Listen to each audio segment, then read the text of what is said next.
Alright, episode 20, otherwise known as the penultimate episode before we get to the finale. I wish I could say I'm looking forward to how the season ends, but given the last few episodes, I have no idea if this is going to be story-driven or not. But since we're so close to the end, I am looking forward to taking a break from the show for a bit, so let's go ahead and take a look at this episode and see if this season will start its final act. Man, I miss when I was optimistic about this show. This is episode 20. Helping Hands. The episode opens with Preston and Sarah riding to school when they suddenly crash because the battery on Sarah's hoverboard died again. The Pink Ranger is at first disappointed, but her mood does change when Preston gives her the idea to build a new battery as a way to get extra credit in shop class. I would point out that the mini gadgets built by Sarah for the Rangers would be enough for Mick to give her extra credits, but she can't really put that on a report card. We then cut to...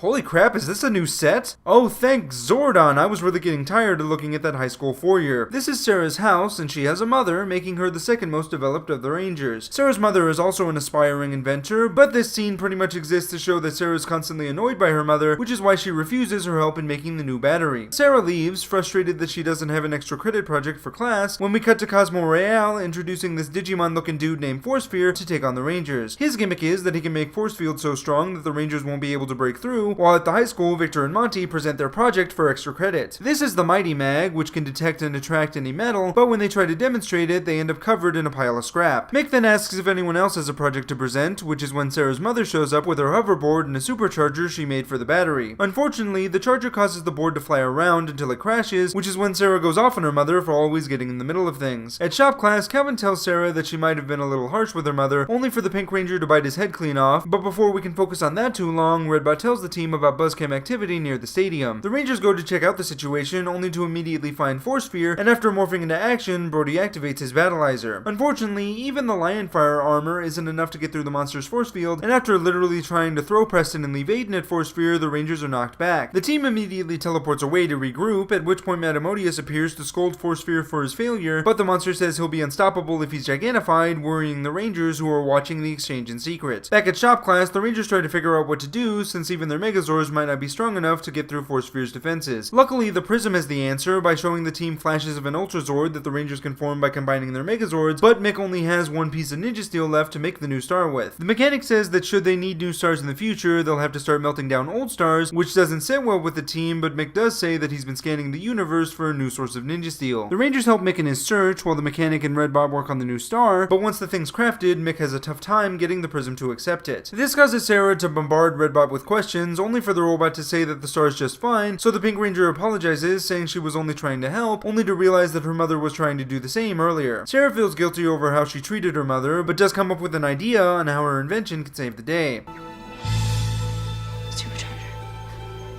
Supercharger! Supercharger? What's happening? Building a supercharger for my hoverboard wasn't a bad idea. It actually made my battery too powerful. Maybe it can supercharge the new star. Yes! Star? Here you go. This could work. I'll do, okay. Hey. So you're telling me that a supercharge can make Ninja Steel better? If I didn't know any better, I'd say this was hinting at something, but probably not. After the steel's charged up, the Prism accepts it no problem, which is good since a giant force sphere begins attacking the city. Mick doesn't know how long the Prism will take to finish the star, so the Rangers head out to try and stall the monster in their Megazords. The team manages to hold off Force Sphere just long enough for Mick to send the finished star to Brody, leading to the Rangers forming the Ninja Steel Ultra Zord, which doesn't really look like a Megazord, so I'm just gonna call it the Ninja Steel Megathrone. With the Megathrone's power, the Rangers easily break through Force Sphere's shield before taking down the monster altogether, and after the fight, Sarah goes back home to apologize to her mother. Once the two reconcile, the mother and daughter get to work on fixing the hoverboard. Meanwhile, Victor and Monty are disappointed that they haven't found any gold with the Mighty Mag. Monty says there might not be gold in the city, so Victor vows to find something more valuable than gold before messing with the magnet settings and scanning the school. Cut to Mick finding a meteor in space that has a large amount of Ninja Steel, which he tells the Rangers about, but before he can relay his plans in retrieving the Ninja Steel, all the team's Ninja Steel stars are attracted by Victor and Monty. The two also attract the attention of Galvanax, who comes down to collect the stars, though he's unable to find the power stars, meaning the Rangers still have them. Galvanax then orders Madamodius to take Victor and Monty after hearing that they built the magnet, and the episode ends with this. This season's finale will be one to remember, as I finally take all of the Rangers' Ninja Power Stars! Woo!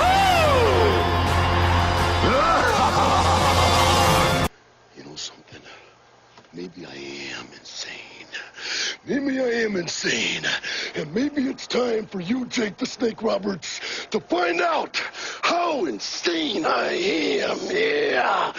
Right now, yeah! This episode is pretty good. Shocking, I know, since this is another filler plot that focuses on Sarah, but the episode is better written this time around and has a decent amount of drama. I really appreciate that the Pink Ranger is shown to have flaws here, rather than the perfect student she's been portrayed as in the past, and while I do think that she was a little rude, I'll take that over the goody two-shoes persona any day. The message is also pretty good, saying that helping is never the wrong thing to do, and it helps that Sarah actually learns from her mistakes in this episode. Still, I'd be lying if I said I wasn't annoyed that we have yet another filler episode when the finale is just around the corner, but at the very least, this is consistent with the rest of the show. For some reason, Ninja Steel feels the need to tie a Pink Ranger plot to multi-parters that are important to the season, and while I didn't have a problem with Sarah's story, that doesn't change the fact that this is still a pathetic attempt at a two-parter. You mean to tell me that I've been waiting for a really strong end to the season, like Dino Charge and Megaforce have given me in the past, but the best Ninja Steel can do is have a filler episode where in the last 2 minutes Galvanex gets his hands on the Ninja Steel? Granted, I am looking forward to the finale now that the Rangers are without Ninja Steel, but it does feel like a bit of a cop-out to have the villains stumble on a win here. It also bothers me that this is where the Ultrazord's introduced, since this means the show has reached every major power-up for a Power Ranger season, making me really wonder what the show will even have to showcase in season 2. Overall, this episode is good, but with it being tied to the finale, it could have been so much better. On its own, the episode has a good message with some decent character development and a fun toy for the kids, but looking at its placement in the season, this is definitely not where we should have had a filler plot. Still, I am going to withhold my recommendation until I see how the finale turns out, thanks to that to be continued at the end. And I guess all I can hope for is that the finale is as good as Galvanex built it up to be. I'm Nick, aka IronBat1993, and may the power protect you!